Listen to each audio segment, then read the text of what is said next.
Well, good morning, my Galilee family and friends. This is Paula coming to you on a Focus Friday, or Friday Focus, whichever you prefer. And actually, it's Friday the 13th, which means Christmas being on the 25th, the countdown is on.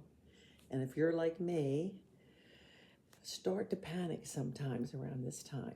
So that's what I'm going to do something a little different today than I normally do. But it's an Advent devotion, and it was off of the LWML website and was shared with us at a district board meeting Monday night. And I really enjoyed it. So I'm thinking I'm going to share this with my family and friends, and I hope you enjoy it as much as I did. So it's called Be Still, and it starts with, are you sitting down? Take a few deep breaths. It's like, and then out. And as you focus on this word, stillness, the Christmas season feels like the most sensory overloaded time of the year. Our ears are crammed with carols.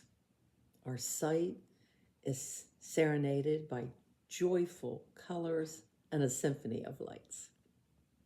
Taste buds are overwhelmed by spices, soups, meats, treats. Those to-do lists amplify in volume, and time toils with our sanity as we hope for a moment of peace.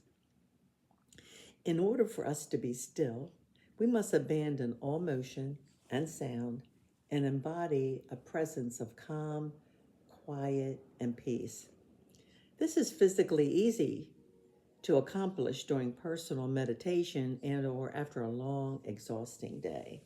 But how can being still help you keep your calm when the world wages war on your spirit?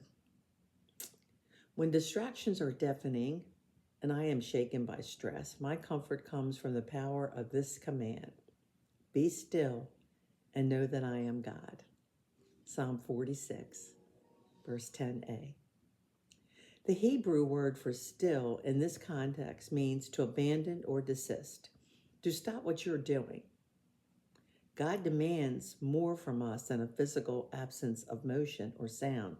He desires the absence of doubt and requires that our hearts be stilled and filled with faith. So quiet your spirit with these encouraging lyrics by Martin Luther. It was inspired by Psalm 46.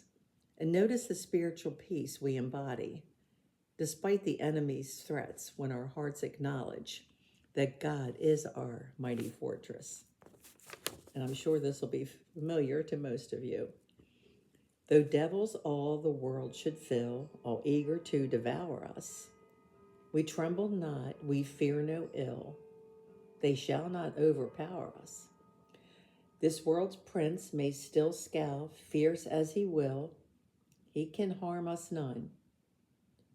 He's judged, the deed is done. One little word can fell him. This is from the hymnal 656. So rejoice that God delivered a Savior, the Prince of Peace, to fight the foe on our behalf so that we can join in the victory of God's awesome power. And so with that, I hope you take the time to read the entire Psalm 46.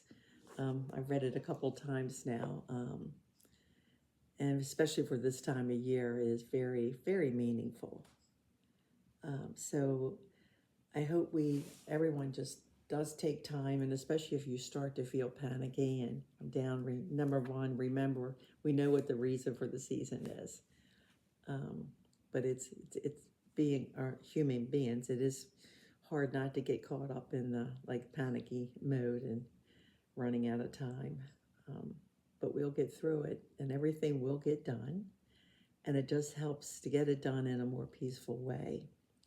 So, and if you want to read over this yourself, it's on the LWML website under resources, and there's this whole different things that add to Advent devotions. Just pick out which one you like. And so with that, before I end, I would like to say shout out to Sandra in North Carolina, because hopefully you had a wonderful Thanksgiving. And since I won't be back on video until January, I just wish you and your family a very Merry Christmas and a Happy New Year. And I'm just so happy that you continue to join with us. And it would be nice if you're ever, like, again, extend the invitation. If you're ever in our area, we would love for you to join us in one of our services.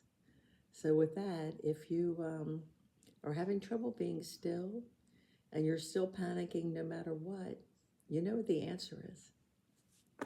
Just look up. Until next time.